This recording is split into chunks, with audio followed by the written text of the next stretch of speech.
You may know that I do these videos unscripted, and yesterday, for whatever reason, I still don't know why, the audio was weird. Thank you to Zach, a commentator and viewer of these videos, for letting me know. We'll find out if that's the case on this video again, but doesn't matter. Let's get into what is happening in the market. It's very easy to have your perception and your sentiment changed based on the direction of the market.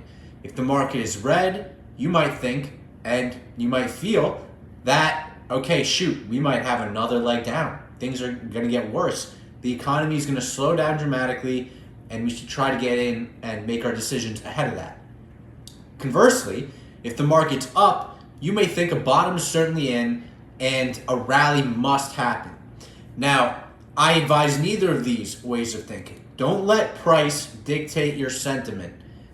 Focus on the fundamentals and focus on the price to earnings of individual stocks, not necessarily the direction in which the price is moving. That is irrelevant to us.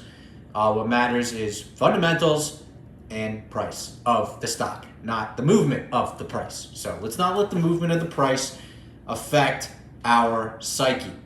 No impact. Now let's get to what happened today. And I think before we get to what the Fed speak was, we have to talk about the jobs report. The jobs report sank the market a little bit after it came out. We were down, and then we went down even lower.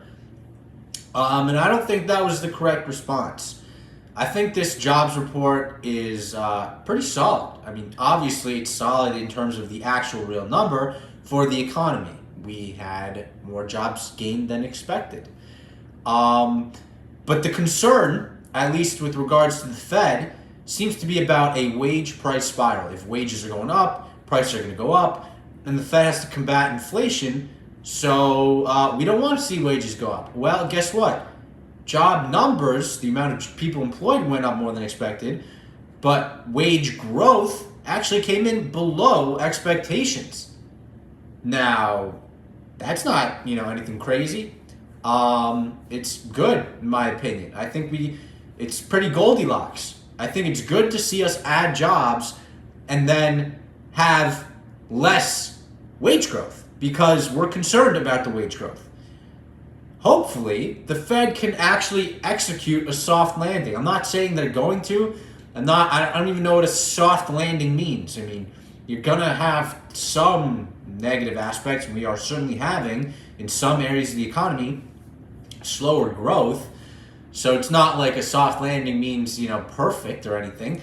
But, I think we're going to avoid a crash. That we're not going to have an 08, 07 style situation. We're just not. We don't have a financial debt problem. Yeah, we have government debt that's massive. That's not what I'm talking about. We don't have people buying $1 million homes when they should have only qualified for $350,000 because they were getting loans without income verification. So it's a very different environment. All the home buying was done by prime buyers, a lot of which were in cash. So remember, there was a frenzy. The people who were able to close the fastest bought the homes. And poor people weren't buying homes. It was only rich people, it seemed. And there's a lot more stringent, tight requirements on home buying. So take that 08 style situation, throw it out the window, because that's not happening here. What's happening here is interest rates are going up. But as far as I can see, they're not going up that high. They're going up to 3, maybe 4% on the 10-year. Maybe 4%. We still have yet to see really 4%. We got to 3.2%. We haven't been back above 3 on the 10-year in quite some time. And I'm not saying it's not going to happen, but the Fed is selling bonds into the market right now. Or at least they're not increasing their balance sheet. They are shrinking their balance sheet. And, nothing's happening. Bonds are going up because the economy is strong. That's what happened today. Bonds went up because the economy is strong. So I don't think anything crazy is going on. I don't think we're in a dire situation. I don't think we're in an exuberant situation. We are in a temperate situation. But the market has reacted, particularly in individual stocks that are good, that you can pick from, as if something dramatic to the downside is occurring. And yes, rising interest rates, cost of capital, etc.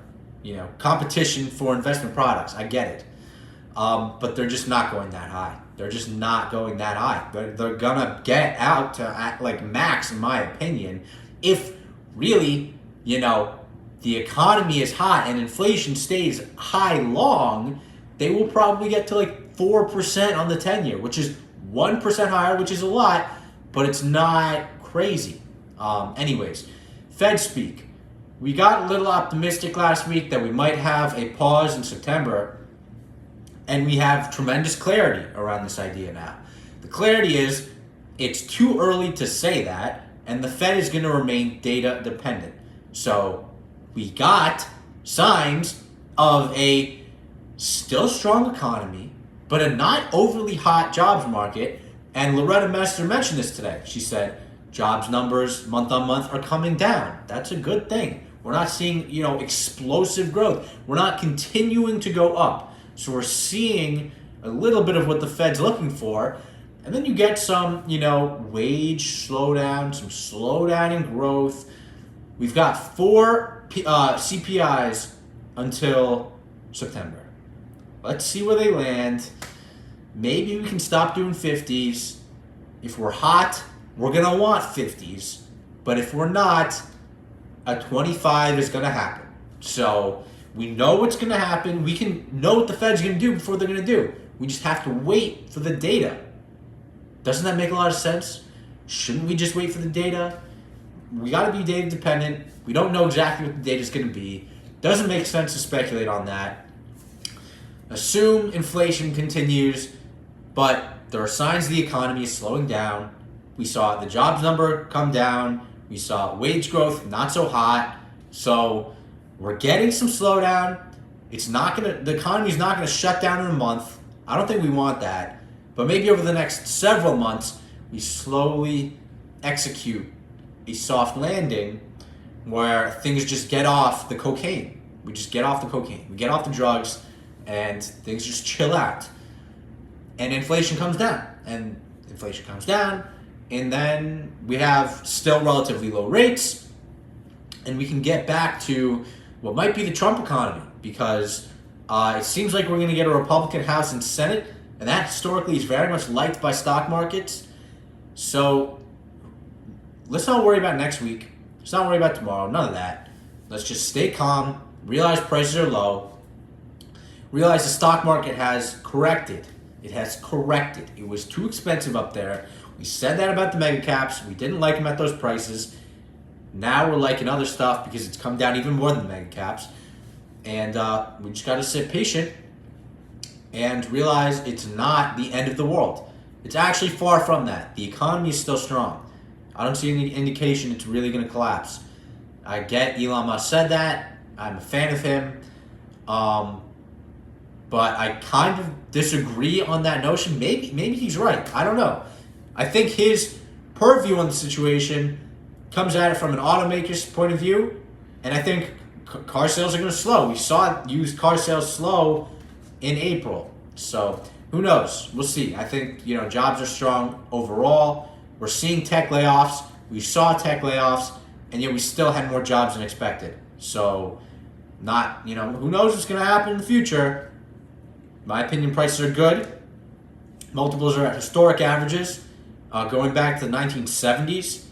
But I would argue that technology has done tremendous things to the economy, and maybe in a average economy, we should be slightly higher than the average multiple. But we're at the average multiple.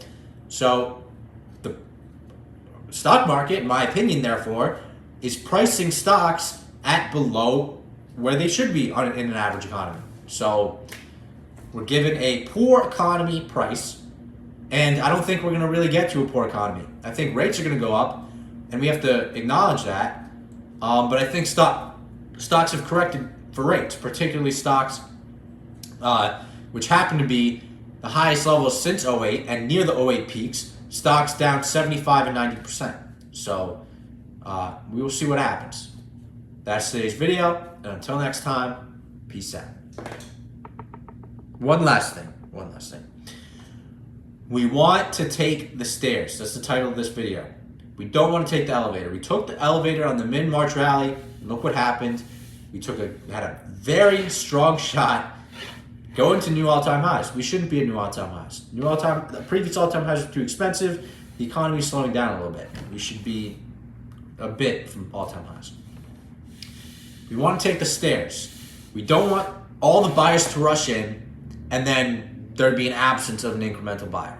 We want there to be bears and bulls, people fighting, up and down days, and a slow grind higher. And so far, that's what we're getting. We got that initial bounce.